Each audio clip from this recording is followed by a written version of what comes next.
Welcome back to TV5 News at 9. It's time for Design Time. So make sure you have your phone and your tablet ready so you can scan that QR code that's right there on your screen for more information on today's topic. This morning, we are at Tri-City Furniture over in Auburn with our great friend, Kathy Kilborn. Kathy, thanks for being here. Thank you. Yeah. I'm excited. I'm excited too. We have a whole lot to talk about. Yes. So we have been talking about a lot of different design elements, and today we're going to look at woods and their grain and their different color stains that they all come in. Right. So we were talking about oak and oak products. Right. Sometimes people come in and say, I need oak, but there's a difference between wood oak and stain oak. Yes, so a lot of people say, well, I want oak. And so what that means to them is that they want a middle golden brown because that's the popular color in Michigan. Now, it's oak wood and it's a golden oak stain, but the two are distinctively different. So I have this piece of oak, and I know it's really hard to see the graining in it, but it's not what a lot of people would normally ask for because it's so dark. Right. So recognize that these products, oak is a wood, and the stain on oak can be all sorts of different things. And I have a lot of the stains here just to show some of the variables that you can get, anywhere from light naturals to the golden to the red, and then down into the deep dark grays. So the wood itself can be made a lot of different colors.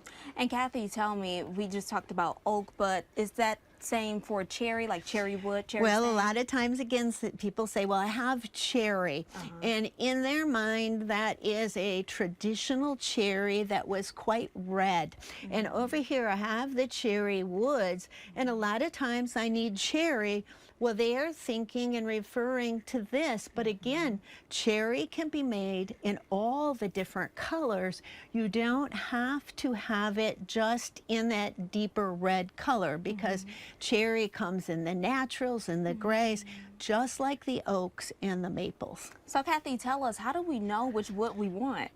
Well, that's the tricky part, but a lot of it depends on the grain that you want. So here we have oak, and oak is a heavier grain. The wood is very hard, but it will stain lights and darks. You will see dark lines because the stain sucks into that grain. Whereas maple and cherry have a denser wood, and so you may want the color to be a more even color.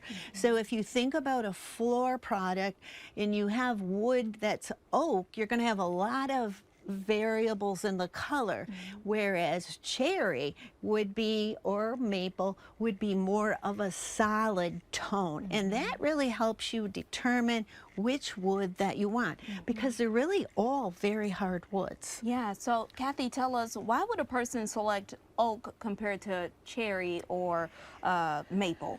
Well, it's typically today because they're already matching something they have. And again, Michigan is known for oak. We have had oak for years. Many homes, if you go in them, they've had oak.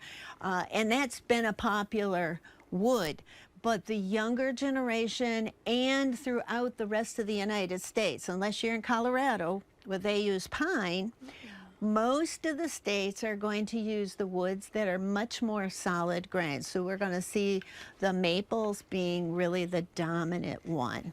And Kathy, you hit us with a wild card. You did a reverse on us.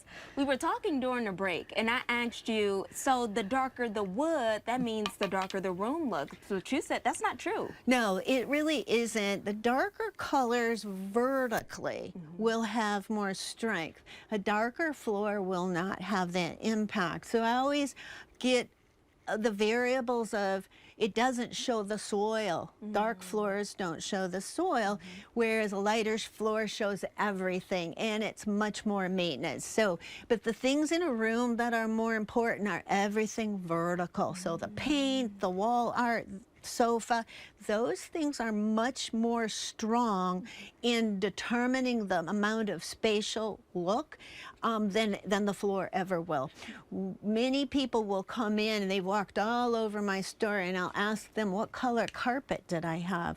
None of them know what it is because they didn't pay attention. They could tell me the walnut colors, they could tell me end tables, but the flooring is not that dominant. So keep that in mind when you're picking colors. Yeah, that's something amazing to know. Yeah. So are there a lot of different woods used in Absolutely. furniture today? But absolutely. Yeah. Now, in American product, we have so many variables: hickory and wormy maple and rustic maple and rustic cherry, hickory, elm. There's just a great assortment, and they're all beautiful. They come in all the different colors. You can see all the colors. I have them on different samples because the wood itself will change the color of the stain. So if you want an underlying red color, you'd always want to pick cherry. But if you want it to stay truer brown, you definitely want to be in the maple.